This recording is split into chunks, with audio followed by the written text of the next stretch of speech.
नमस्कार, देश न्यूज में आप सभी दर्शकों का स्वागत है। मैं प्रीति दयाल आपके साथ। देखिए, बिहार में बाढ़ से तबाही का मंजर देखा जा सकता है। कई जिलों से कई तरह की तस्वीरें सामने आई जिसमें देखा गया कि लोग किसी भी तरह से बस गुजर बसर करने के लिए मजबूर हैं और उनकी दिनचर्या पूरी तरह से प्रभावित हो चुकी है। ऐसे में बिहार के कई ऐसे स्कूल हैं जो कि बाढ़ प्रभावित इलाके में ही है और बाढ़ की वजह से स्कूल पूरी तरह से जलमग्न हो गए, जिसके बाद स्कूलों को बंद करना पड़ा। जी हां, ना ही वहां पर बच्चे पहुंच सकते थे और ना ही शिक्षक, जिसके बाद स्कूलों को बंद करने का आदेश जारी किया गया। लेकिन अब बता दें कि खबर सामने आ गई है कि जो बाढ़ प्रभावित इलाके में बच्चे रह रहे हैं तो उनकी भी पढ़ाई नहीं रुकने वाली है।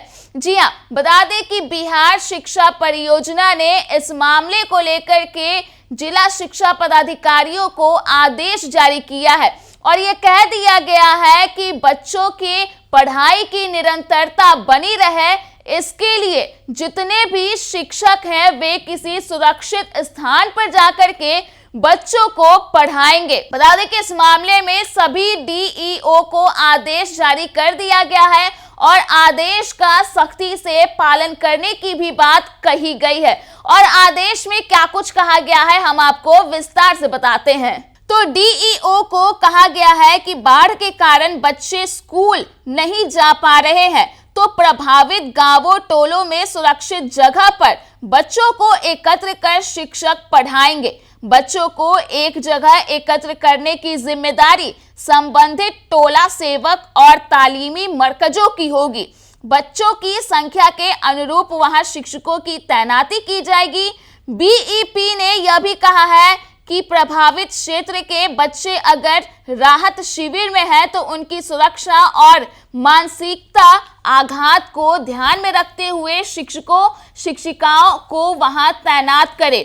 इसके साथ ही यह भी कहा गया है कि राहत शिविर में बच्चों के साथ रचनात्मक गतिविधियां कराई जाए।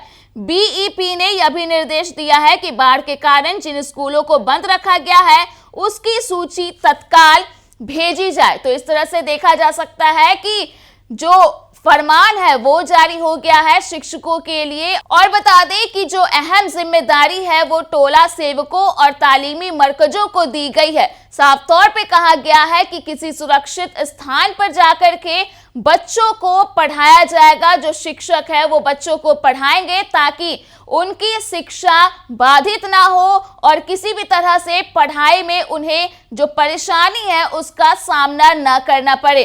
तो लगातार देखा जा सकता है कि जो बाढ़ प्रभावित इलाके हैं वहां पर लोगों को परेशानी हो रही है, लोग रहने के लिए कड़ी मशक्कत कर रहे हैं। तो ऐसे में जो फरमान है वो बच्चों के साथ साथ शिक्षकों के लिए भी जारी हो गया है और इसमें जो अहम जिम्मेदारी है वो टोला सेवकों और तालीमी मरकजों को दिया गया है। हालांकि यह तो देखना होगा कि जिस तरह से ये आदेश जिला शिक्षा पदाधिकारियों को जारी किया गया है तो उसके बाद आखिर बाढ़ प्रभावित इलाकों में क्या कुछ एक्शन लिया जाता है। तो फिलहाल के लिए इस खबर में इतना ही। अगर आपने अभी तक हमारे YouTube चैनल को सब्सक्राइब नहीं किया है तो इसे जरूर सब्सक्राइब कर दें। इसके साथ ही अगर ये वीडियो Facebook के माध्यम से देख रहे हैं तो पेज को लाइक करना ना भूलें।